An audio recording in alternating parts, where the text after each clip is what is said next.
Tonight, a vital resource connecting farmers to big business calls it a day, and questions over the future of one of the region's popular tourism destinations.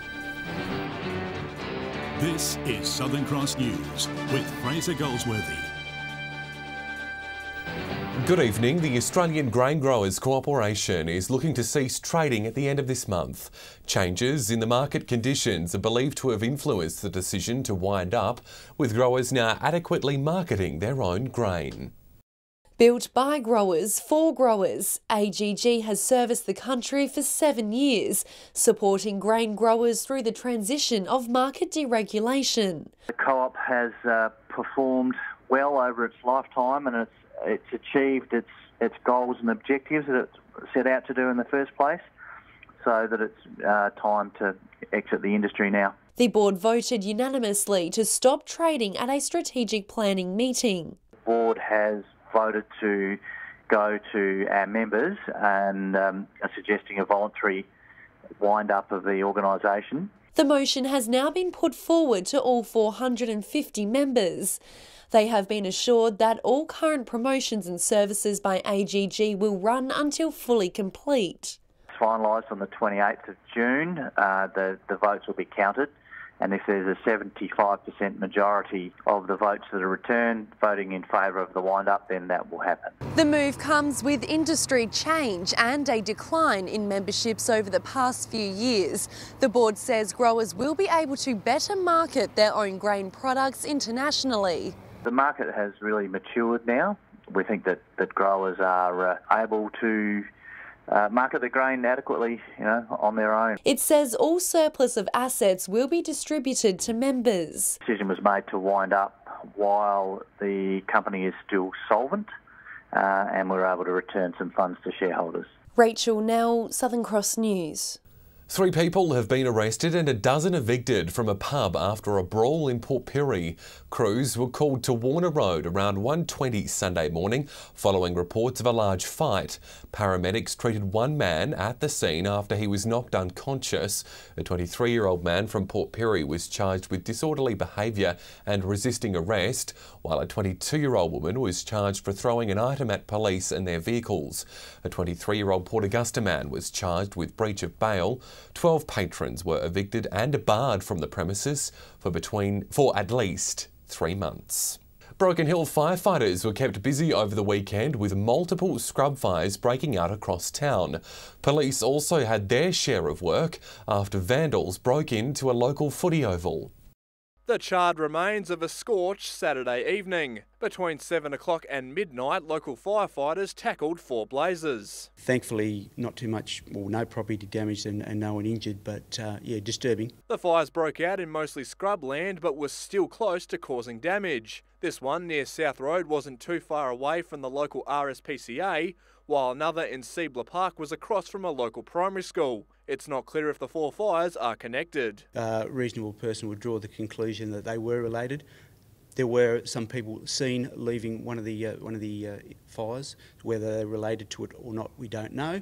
But we're certainly seeking assistance from members of the public. Police are also investigating a brazen break-in at Jubilee Oval that same night. Vandals gained access to the game day office, the women's officials' change rooms and the canteen. Just caused a big mess really, done a lot of damage into the change rooms and also the canteen. Police say they tried to set fires in both the change rooms and offices, poured alcoholic drinks on computer equipment and spray-painted walls. Police say it's very disappointing after what was a great weekend of local footy at the venue. A lot of these people there are volunteers. They give up their time to make sure the footy runs smoothly, and it's really disappointing. The damage bill is expected to run into the thousands. The local league says there'll be no interruption to games at the ground this week. Any members of the public who may have seen or heard anything that they think is relevant, whether at the time or afterwards, please contact the Broken Hill Police. Patrick Reinke, Southern Cross News. A 57-year-old man from the state's mid-north has been arrested for allegedly taking steps to access child exploitation material. Police from the Special Crimes Investigation Branch arrested the man on Saturday. He was granted police bail and will face the Port Pirie Magistrates Court next month. 3 senior Whyalla Council officers will head to China next month to meet with companies interested in investing in the city. Council won't release the names of the companies at this stage, but says it's an opportunity to build relationships that'll hopefully deliver jobs. China is the world's second biggest economy, and with a population of 1.5 billion, it's an important global player. Chinese companies are looking to invest, and they have Whyalla in their sights. We've now been invited by a couple of those companies to go over there and see what they're doing in China. Council has voted to send CEO Chris Cowley, Director of City Growth Christina Roberts, and Economic Development Manager Eliza Bu, who speaks Mandarin. They'll visit Beijing along with smaller outposts at the end of July. The CEO says it's an important visit from a cultural standpoint. Just that interpersonal relationship has certainly gone a long way to allowing us to understand the opportunities that may exist for us in China. Ties to China are deepening, with Council leasing a portion of land to a Chinese company for a proposed agricultural project. However, Council won't name that company or the companies it'll be visiting on the trip. We have to be very careful, commercial in confidence, of course. Companies have expressed they don't want it known yet at this stage. The 5-day visit comes at a time when council spending across the state is being scrutinised. But Mayor Brewer says this is no junket, and the 3 will have their work cut out. It's about an opportunity for us as a city to present ourselves and get them to come and work here with us. John Hunt, Southern Cross News. The Arid Lands Botanic Gardens in Port Augusta attracts over 100,000 visitors to the area each year, but there's concerns over its future. Funding for the council asset is being reviewed, and volunteers from the Arid Lands want to see the state government chip in. It's a vast and dry natural attraction that reels in a high number of tourists each year, and volunteers want government funding to help maintain the Botanic Gardens. The state government currently co-funds 3 botanic gardens in Adelaide for around $20 million, and volunteers believe Arid Lands deserve a slice of that pie. A paltry $500,000 or $1 million would not be a lot out of their budget to assist this garden. The push for funding comes as council continues to review its assets, including the Arid Lands. There is a concern funding to the highly popular botanic gardens could be cut. It is no secret it does cost a lot of money to have a facility like that, and those costs are borne by the ratepayers. With the financial year about to tick over, the garden has racked up around 105,000 visitors for the 12 months. A recent federal tourism survey estimated those visitors spend around $20 million around the town during their stay. That's a huge benefit to all of our local employers, our businesses, and it keeps a lot of our local people employed, which otherwise may not have jobs. A full review of the Arid Lands and other council assets won't be finalised until next year. However, until then, the council is hoping for some intervention from the state government. They're obviously very well aware of the facility and the benefits it provides to the state. There's absolutely nothing stopping them coming forward and making a contribution now. The state government could not be contacted for comment. Garth Burley, Southern Cross News. After the break, a glimpse at the future of Whyalla's new jetty. That's next.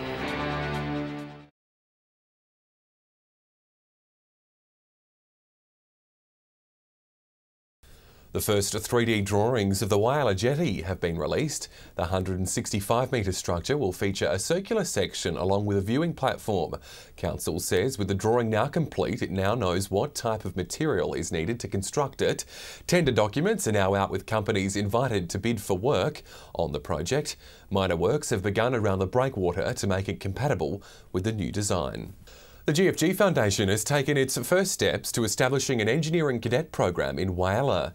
It's met with local school principals about establishing a pilot program with the aim of eventually taking it nationwide.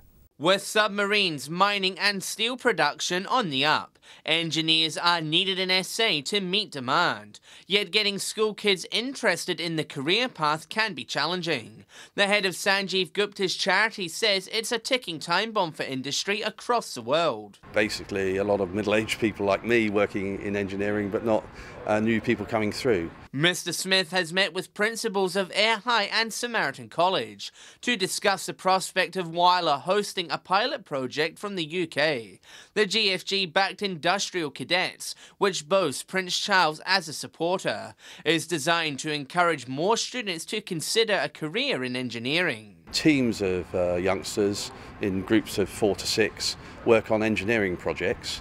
It's teacher-led, but also they work with a role model or a mentor in the business. Mr. Smith says he's here to learn and adapt the program to Australian needs. You need to train mentors, you need to make sure the resources are there, you need to make sure that the teachers want to do it. Air Principal Tim Cloden says the schools are aware of the shortages in industry. He says both parties now need to work out how it fits in with current requirements. The more we have an understanding of what this opportunity is for our kids, the more we can see it relating to specifically their educational pathway. John Hunt, Southern Cross News. Port Augusta residents are being urged to cast their final nominations for this year's NAIDOC Awards before they close this Thursday. Nominations can be any individual, group or organisation who they believe has made a difference to the Indigenous community. Awards for successful nominees will be presented during this year's NAIDOC Week, which starts on the 8th of July. For a full list of award categories and how to vote, visit our Facebook page. A local tourism group has secured an all-terrain wheelchair designed to tackle the hard obstacles often faced while hiking the iconic Flinders Trails. It's all thanks to the Fund My Neighbourhood initiative, which helped get the project up and running. Introducing the Trail Rider. It's Australia's first privately operated all-terrain wheelchair. It's designed to take people along any trail they'd otherwise be unable to access. You can get along any trails that you can normally walk along, but you can't get on a regular wheelchair or other mobility device. Whether it's reaching the summit of Mount Remarkable or walking through a rocky creek. They're designed to tackle any tough single trail tracks, and it can go over quite rough terrain, rocky surfaces, and obstacles are no difficulty for the chair at all. The single wheel makes it a soft ride for users, and it has a wide appeal, from people living with physical disabilities and degenerative diseases to the old and frail who wish to see the great outdoors. The wheelchair is a single-wheeled device with an electric assist motor and disc brakes. It requires 2 people to act as the Sherpas to take the control of the wheelchair. It's all part of a community initiative made possible through Fund My Neighbourhood. Funding we received was $14,000, which covered the cost of the wheelchair plus an electric modification to it. So we've got an electric assist motor on there now. The Trail Rider has already been on its first test ride. It successfully completed the Cleland 50k Ultra Marathon earlier this month. Rachel Nell, Southern Cross News. Work crews for the Murray River Water Pipeline have started moving into Broken Hill. Excavation work is underway in the city's industrial area with changed traffic conditions currently on Canondar Road. Works will continue over the next 3 months, going along Griffith, Slag, Crystal and Garnet Streets. Locals are advised to expect delays. Still ahead, hundreds put their best feet forward in the far north. Details next. This year's Pitchie Ritchie Marathon has been labelled a success, with runners converging on the region for the event. Taking on the hills of the Flinders Ranges were participants of all ages, and the increase of safety measures has many vowing to return once again next year. Refusing to succumb to old age is one thing. Putting that practice into work by running a marathon is another. But for 68-year-old Ching Ti Huang, the Pitchie Ritchie Marathon is just another stroke on his huge tally of marathons. Today will be 510. This is the 3rd year in a row the Taiwanese national has flown over for the event. I just run for fun and run for health. After my running, I feel my life is much better than before. He was one of many runners, walkers and joggers taking part in a range of races, with distances suited to any ability. Taking out the 42k marathon in the women's division was Karen Pienaar, with a time just over 3 hours. And in the men's, Mark Bloomfield crossed the line first to notch his 3rd win of the event. Those hills are they're pretty tough today, and you know, they don't get any easier the more times you do the event. It's really good. I've done the half before, and I just thought I'd come out and give the marathon a go. Amid the confusion of the marathon's location leading up to the event, organisers were happy with the amount of people that pulled on their runners and got involved. Safe as houses, the road closure worked really well. The train was fantastic, so it builds it on for even bigger and better things for next year. Garth Burley, Southern Cross News. To local footy now, and a strong crowd turned out to see AFL legend Jason Ackermanis play a game in Broken Hill. Patrick Reinke joins us now, and despite being 41 years old, Acker was one of the best on ground, Pat. Yeah, he was, Fraser. There's a reason why he won a Brownlow medal and played in 3 premierships. Jason Ackermanis knows how to get the footy and use it. He donned the red and black for a game with the West Robins, who took on North in a very fiery clash. Sitting on the bottom of the ladder, West came into the game as underdogs and turned in a great performance. At times, their transition with the ball was exceptional. Other times, skill errors let them down. North always had the upper hand with a good start, giving them a 3-goal lead by quarter time. West continued to fight across the second to stick with the Bulldogs and trail by 25 points at the main break. As the second half got underway, the Robins started to find their way back, mainly through goals to Greg Conway.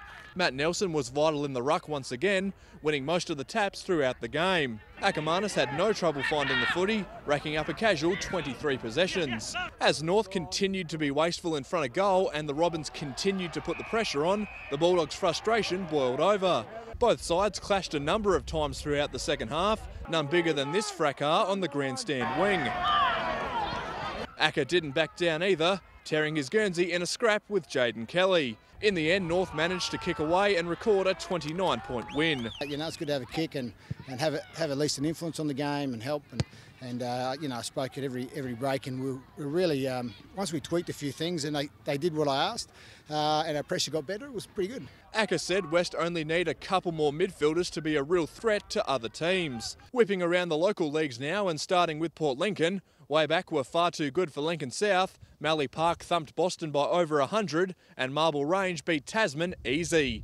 Over in Whyalla, and Central got their second win of the season against Rupina. North Whyalla down South Whyalla and West down to Weeroona Bay by 90. To the SGL, where it was wins to Central Augusta, Solomon Town and South Augusta. And finally in the northern areas, Crystal Brook, Southern Flinders and Orroroo all recorded wins. So Fraser, a very good weekend of local footy, and I'll be back tomorrow night to wrap up the other sports from around the regions. Thanks, Pat. We'll see you tomorrow. Patrick Reinke there. Well, stay with us after the break. Abby Donaldson has all your local weather details. And Abby, what's in store this week?